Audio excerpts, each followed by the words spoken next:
Hello, friends. A very good morning, good afternoon, good evening, whenever you all are listening to me. I hope you all are doing good, you all are safe, you all are healthy, and your preparation for your upcoming exams are going wonderful.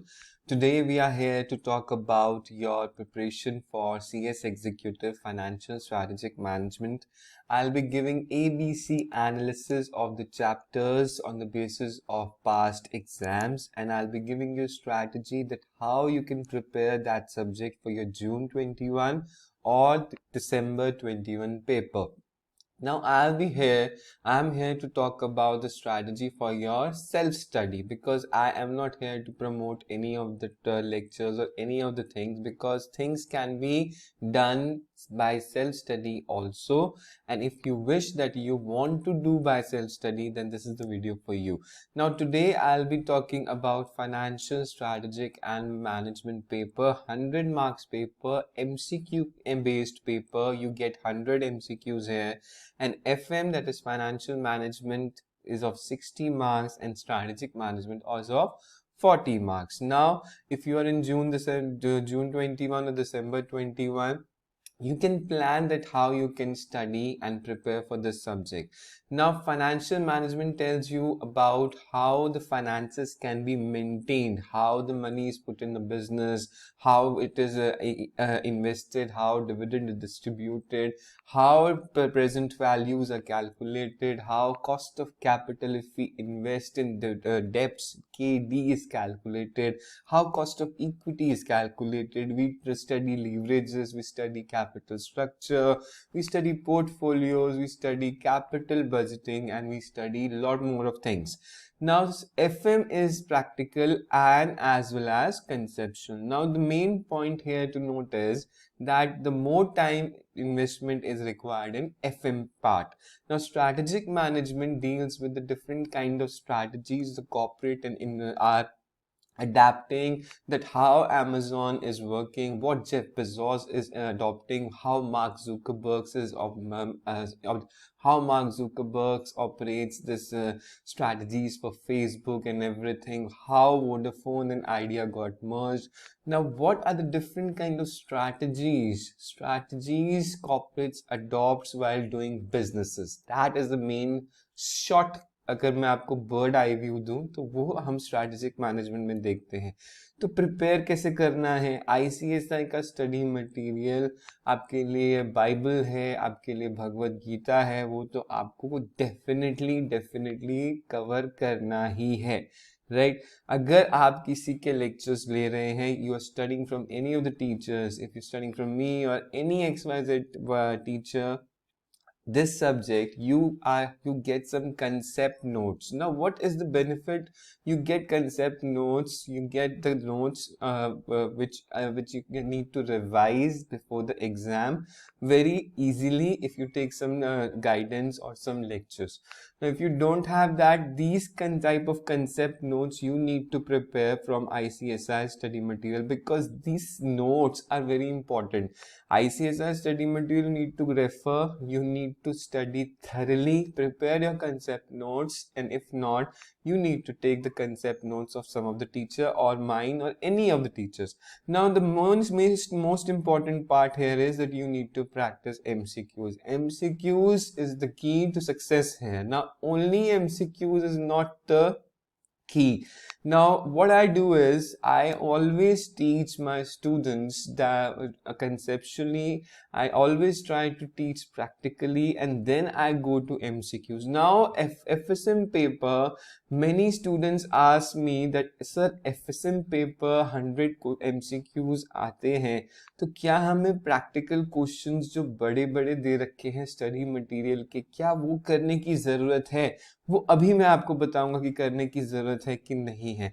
उससे पहले अगर मैं FM के paper की बात करूं, तो मैंने यहाँ पे दिसंबर 19 और दिसंबर 20 के जो मेरे 2 अटेम्प्ट हुए हैं, June 20 there was no attempt due to corona virus, तो 60 मार्क्स अगर मैं यहाँ पे बाइफ्रिकेट करूं, तो मेरे FM के जो मेन चैप्टर्स हैं यहाँ पे मैंने मार्क डिस्ट्रीब्यूशन करी है on the basis of my interpretation. तो मेरा जो पहला चैप्टर है वो दिसंबर 19 में 2 मार्क्स का आया और दिसंबर 20 में 5 मार्क्स का आया। मेरे जो ए कैटेगरी चैप्टर्स हैं जो मुझे बहुत अच्छे से प्रिपेयर करने हैं, प्रिपेयर मुझे एफएम कंसेप्चुअली भी करना है, प्रैक्टिकली भी करना है। फॉर्मूलेज रटने से काम नहीं चलता है, आपको फॉर्मूलेज कंसेप्ट समझने की बहुत ज़्यादा ज़रूरत होती है। सेल्फ स्टडी से हो सकता है, मैं भी सेल्फ स्टडी से पढ़ा हूँ साहब, को डेफिनेटली पॉसिबल है provided you put some extra efforts. Cost of capital को मैं ए कैटेगरी चैप्टर में लूंगा क्योंकि मेरे 11 मार्क्स का वो आया था दिसंबर 19 में और दिसंबर 20 में 13 मार्क्स का आया था। दूसरा चैप्टर मेरा कैपिटल बजटिंग, जिसमें मेरा टाइम वैल्यू ऑफ मनी भी मैं इंक्लूड करता हूं, तो मेरा 10 मार्क्स का आया था और 6 मार्क्स का आया दिसंबर 20 में। इतना ज्यादा चेंज आपको दिख जाएगा एक अटेम्प्ट में ही। जैसे portfolio and security analysis 7 marks का आया था और इस बार 13 मार्क्स का आया है। तो यहाँ पे कहने का मतलब ये है कि आप कुछ प्रिडिक्ट नहीं कर सकते। You can just take an idea कि ये वाला चैप्टर इतना ज्यादा कवरेज रखता है, लेकिन क्या सेम कवरेज अगले अटेम्प्ट में आएगी वो आईसीएसआई जानता है। वर्किंग कैपिटल मेरा इंपॉर्टेंट है, 11 मार्क्स का आया दिसंबर 19 में, लेकिन इस बार सिर्फ 7 मार्क्स का आया, जिसमें हमारे ऑपरेटिंग कैपिटल का क्वेश्चन है, हमारा ईओक्यू का क्वेश्चन है और भी क्वेश्चंस हैं, ऑपरेटिंग साइकिल का भी क्वेश्चन था। तो ये जो मुझे चैप्टर्स दिख रहे हैं इसे मैं किन कैटेगरी में बांटूंगा? Yellow highlighted chapters are in my A category. मुझे इन चैप्टर्स को बहुत अच्छे से प्रिपेयर करना है, प्रिपेयर स्टडी मटेरियल से करना है। रेफरेंस बुक एज इफ करने आपको रेफर करने की जरूरत नहीं है, लेकिन एमसीक्यूज के लिए रेफर करने की जरूरत है। वो कौन सी वो मैं आपको बताऊंगा। सेकेंड कैटेगरी चैप्टर में अगर आपको दिए लाऊं तो ब्लू हाईलाइटेड मेरा कैपिटल स्ट्रक्चर, जिसमें मैं MM model, net income approach, net operating income approach, indifference points, इस बार बहुत अच्छे प्रैक्टिकल क्वेश्चन दिसंबर 20 में थे जो हम डिस्कस करेंगे यहाँ पे यूट्यूब पे। तो कैपिटल स्ट्रक्चर इंपॉर्टेंट चैप्टर आपका बी कैटेगरी में आता है और यहाँ पे nature, significance and scope, leverages and dividend, ये सब भी आपके बी कैटेगरी में आता है। और बाकी के जो चैप्टर्स बच जाते हैं, प्रोजेक्ट फाइनेंस या रेशियोज, इस बार एक क्वेश्चन आउट ऑफ सिलेबस भी था जो आपका स्टडी मटेरियल में नहीं दे रखा था। वो जब मैं दिसंबर 20 का पेपर आपके साथ डिस्कस करूंगा वो तब बताऊंगा। तो कहने का मतलब क्या है, मुझे एक ABC एनालिसिस दिख गया कि कौन सा चैप्टर कितने मार्क्स की अप्रोक्सीमेटली वेटेज रखता है, तो उसी हिसाब से मुझे एफर्ट्स पुट करने हैं।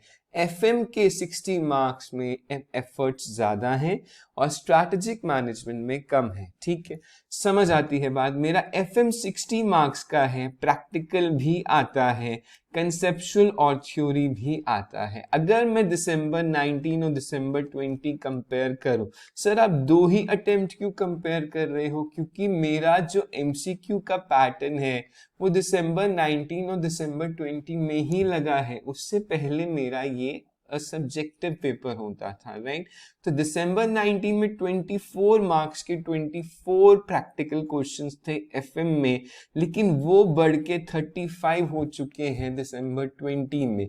तो कहने का मतलब ये है कि प्रैक्टिकली भी आपको बहुत स्ट्रांग बनना पड़ेगा। वो कैसे बनेंगे वो अब डिस्कस करेंगे, क्योंकि एफएम के जो 60 मार्क्स हैं बिना प्रैक्टिकली स्ट्रांग किए आप नहीं स्कोर कर सकते। कंसेप्चुअली 36 मार्क्स थे, क्वेश्चन थे दिसंबर 19 में और 25 के रह गए दिसंबर 20 में। तो कंसेप्चुअली भी आपको प्रिपेयर करना है, प्रैक्टिकली भी करना है। प्रैक्टिकली स्टूडेंट्स वीक रह जाते हैं, वहां पे आपके मार्क्स डेफिनेटली कटते हैं। प्रैक्टिकली में आपको फॉर्मूले का एप्लीकेशन, कैलकुलेटर को कैसे यूज करना है, प्रेजेंट वैल्यूज निकालते हुए कैसे हमको उसके शॉर्टकट्स कैलकुलेटर पे यूज करना आना चाहिए, जो मैं अपने स्टूडेंट्स को सिखाता हूं। तो सारी चीजें बहुत इंपॉर्टेंट हैं। सेल्फ स्टडी से क्या ये सब्जेक्ट प्रिपेयर हो सकता है? यस, हो सकता है, कोई इम्पॉसिबल नहीं है। प्रिपेयर कीजिए आप ICSI स्टडी मटेरियल से, जो आपके लिए भगवत गीता है, और नोट्स आपको बनाने हैं कंसेप्चुअल नोट्स। अगर आप सेल्फ स्टडी कर रहे हैं या अगर आप किसी के लेक्चर्स आप कोचिंग ले रहे हैं तो उस टीचर के नोट्स, मेरे नोट्स चाहिए तो मैं फ्री में देता हूँ। MCQs आपको प्रैक्टिस करने हैं, MCQs भी आपको जिस टीचर से आपने पढ़ा है वहां से उसके MCQs कीजिए। प्लस अगर आप सेल्फ स्टडी कर रहे हैं तो एक आप रेफरेंस बुक MCQs की ले सकते हैं, जो मेरी मार्केट में बहुत आसानी से अवेलेबल है। टैक्समैन का MCQ बैंक आता है, FSM के लिए भी, CMA के लिए भी, कॉर्पोरेट मैनेजमेंट अकाउंटिंग के लिए, तो वहां से आप MCQs खुद प्रैक्टिस कर सकते हैं। ठीक है, समझ आ गया? इससे ज्यादा कोई बुक रेफर करने की जरूरत नहीं है। नोट्स बनाने पड़ेंगे, कंसेप्चुअल नोट्स, अगर आप सेल्फ स्टडी कर रहे हैं तो। क्योंकि एग्जाम से पहले स्टडी मटेरियल इतना मोटा रिवाइज नहीं होता है। अंडरस्टैंड कीजिए कंसेप्ट्स को एंड फॉर्मूलेज को। फॉर्मूलेज बहुत ज्यादा हैं, कॉस्ट ऑफ कैपिटल में बहुत हैं, NPV, capital budgeting, IRR, portfolio में बहुत है, कैपिटल स्ट्रक्चर, डिविडेंड, हर चैप्टर में FM में फॉर्मूलेज हैं। तो वो फॉर्मूलेज को एक तरीका है रट लो या एक तरीका है समझ लो। समझ के अगर अंडरस्टैंड करके आप अगर पढ़ें तो डेफिनेटली लॉन्ग टर्म के लिए आपको याद रहेगा।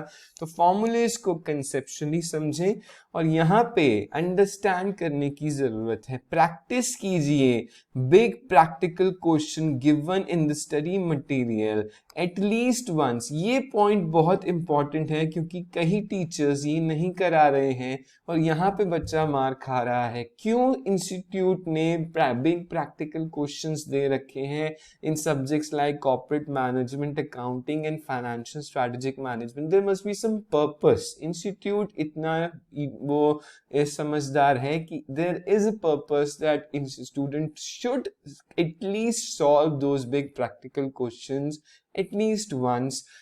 उसको क्यों मैं भी सॉल्व कराता हूं अपने लेक्चर्स में, अपने क्लासेस में, इसका एक बहुत बड़ा रीजन है कि आपको ये सॉल्व करने के बाद आप प्रैक्टिकली बहुत स्ट्रांग हो जाते हो। आई एग्री कि वैसा बड़ा प्रैक्टिकल क्वेश्चन नहीं आएगा because your paper is now MCQ based, लेकिन उसमें से उस कंसेप्ट से रिलेटेड अगर कोई MCQ बन गया प्रैक्टिकल तो बच्चा मेरा सॉल्व करके आ जाता है, उसका हो जाता है पेपर। नाउ तो प्रैक्टिकल क्वेश्चन जब आप बिग अटेम्प्ट कर रहे हो, सॉल्व कर रहे हो, तो focus on making out the answer कि आंसर कैसे निकल रहा है rather than प्रेजेंटेशन। बिकॉज कि आपको प्रेजेंट तो करना नहीं है, आपको आंसर निकालना आना चाहिए कि कैसे कैलकुलेटर पे आंसर निकल रहा है या कौन सा फॉर्मूला लगा के आंसर निकल रहा है। प्रैक्टिस करें MCQs past year exam question से, टैक्समैन के हमारे MCQ बैंक से, और किसी भी टीचर से आप पढ़ रहे हैं उनके नोट्स से। आपको मेरे नोट्स चाहिए तो मैं भी अपने ऐप में या वेबसाइट पे फ्री में नोट्स आपको दे सकता हूं। प्रिपेयर करना है कंसेप्ट एंड फॉर्मूला रजिस्टर, ये बहुत इंपॉर्टेंट है। कहीं बहुत बच्चे गलती करते हैं क्योंकि जब मेरा एग्जाम होगा तो मेरे पास बहुत लिमिटेड टाइम रह जाता है to prepare and revise the paper. उसमें मेरा स्टूडेंट क्या करता है कि पूरा सब्जेक्ट रिवाइज नहीं कर पाता है। तो यहाँ पे मैं ऑलवेज एडवाइस करता हूँ कि एक कंसेप्ट रजिस्टर बनाइए और एक फॉर्मूला रजिस्टर, एक ही रजिस्टर बनाइए जिसमें कंसेप्ट सारे लिखे हों और सारे फॉर्मूलेज हों, और उन कंसेप्ट्स और फॉर्मूलेज को कम से कम 5 बार एग्जाम से पहले रिवाइज करना पड़ेगा। 5 टाइम्स इज मैक्सिमम, आप 3 टाइम्स मिनिमम करके जाएंगे। 5 टाइम्स आप तब टारगेट रखिए जब आप दिसंबर 21 में पेपर दे रहे हैं, 3 टाइम्स आप जून तक कर सकते हैं। तो कवर करना है इंटायर सिलेबस क्योंकि कुछ भी आ सकता है। और practice to use calculator, calculator पे कैसे हम प्रेजेंट वैल्यू फैक्टर्स निकालते हैं, कैसे उसका टोटल लेते हैं, क्या शॉर्टकट्स अपनाते हैं, वो भी आपको बहुत इंपॉर्टेंट है क्योंकि आपको वहां पे लिमिटेड टाइम है। 180 मिनट्स में आपको 100 MCQs क्रैक करने हैं। तो ये मेरा FM की स्ट्रैटेजी बनती है इस तरीके से आप प्रिपेयर कर सकते हैं। अब आपके पास जितना भी टाइम है जून के लिए या दिसंबर के लिए, उस हिसाब से आप प्लान कर सकते हैं। Are you with me? Yes, no? Yes. Strategic management is again 40 marks पे 40 मार्क्स, बहुत इंपॉर्टेंट है। बट एक इसमें बेनिफिट ये है कि इसमें प्रैक्टिकल नहीं आता है, कंसेप्चुअल आता है, और जो भी लेटेस्ट केस स्टडीज है हम तो उससे पढ़ाते हैं। और आपके स्टडी मटेरियल में भी सब बहुत सी केस स्टडीज दे रखी हैं, फोर्ड के बारे में है, पेप्सी, amazon, किसकी क्या विजन है, किसका क्या मिशन है, बहुत से अच्छे केस लॉस दे रखे हैं। तो प्रिपेयर करना है ICSI स्टडी मटेरियल से प्लस लेटेस्ट केस स्टडीज, और MCQs प्रैक्टिस करने हैं किसी भी टीचर के नोट से अगर आप उनसे पढ़ रहे हैं, या टैक्समैन के क्वेश्चन बैंक से। सारे चैप्टर इक्वली इंपॉर्टेंट हैं, क्योंकि एक बाइफर्केशन नहीं मैं निकाल पाया, सब चैप्टर्स एक कैटेगरी में ही हैं, कुछ भी आप छोड़ नहीं सकते, क्योंकि एक ट्रेंड नहीं है। दोनों आप अटेम्प्ट देखेंगे दिसंबर 19 या दिसंबर 20 में, तो ऑलमोस्ट हर चैप्टर ही 5-6 नंबर का आपको आता हुआ दिखेगा। एक मॉक टेस्ट भी आपको जरूर देना चाहिए 15 से 20 डेज बिफोर द एग्जाम्स। अगर आप जून में एग्जाम दे रहे हैं तो मॉक टेस्ट मई के महीने में जरूर दीजिए। अगर आपको नहीं मिलता है तो मेरे से आप मॉक टेस्ट फ्री में ले सकते हैं। मैं डेफिनेटली अपने स्टूडेंट्स को जो मेरे से पढ़ते हैं मैं उनको देता हूं, लेकिन as you are part of my family, YouTube family, तो मैं सबको गूगल ड्राइव से या अपने वेबसाइट से या अपने एंड्रॉयड के ऐप से आपको फ्री में मॉक टेस्ट प्रोवाइड करने वाला हूं। अटेम्प्ट आपको कितना पेपर करना है? 80% एंड अबव पेपर एग्जाम आपको करके आना है। Now here the question comes कि स्टूडेंट कहता है कि सर हम 100 का करके आएंगे। 100 का तब कीजिए दोस्त जब आपको 100 मार्क्स का पेपर, 100 मार्क्स के क्वेश्चंस आपको बहुत अच्छे से आते हैं। गेसेस मत मारिए। क्यों? क्योंकि यहाँ पे नेगेटिव मार्किंग से एक एक मार्क भी बहुत मैटर करता है। अगर आपके 4 क्वेश्चंस गलत होते हैं तो आपका 1 मार्क माइनस में चला जाता है। तो 80 एंड अबव मार्क्स का पेपर आपको करके आना है। मिनिमम है ये, मैक्सिमम जितना आपको अच्छे से आता है। ब्लाइंड गेसेस नहीं करने हैं। मोस्ट इंपॉर्टेंट कंसेप्ट्स या टॉपिक्स आप SM में अगर मेरे से पूछें, वैसे तो सब कुछ ही इंपॉर्टेंट है, लेकिन विजन एंड मिशन के बारे में हमेशा पूछा जाता है। स्ट्रेंथ, वीकनेस, अपॉर्चुनिटी, थ्रेट का स्वॉट एनालिसिस बहुत इंपॉर्टेंट रहता है। BCG मैट्रिक्स मेरा बहुत इंपॉर्टेंट है। आंसलॉ प्रोडक्ट ग्रोथ मैट्रिक्स मेरा इंपॉर्टेंट है। बिजनेस का एनवायरनमेंट जिसमें मैक्रो माइक्रो की बात होती है। मैकिन्जी 7S फ्रेमवर्क बहुत इंपॉर्टेंट है, इसको आप डेफिनेटली मोस्ट इंपॉर्टेंट टॉपिक्स में मान सकते हैं। Functional strategy, benchmarking, six sigma, जो मेरा एनालाइजिंग स्ट्रैटेजी एज में लास्ट चैप्टर में आपको दिखेगा। ERP, industry 4.0, blockchain technology and artificial intelligence, ये न्यूली एडेड टॉपिक्स हैं स्टडी मटेरियल में, इसको जरूर अच्छे से करके जाइए।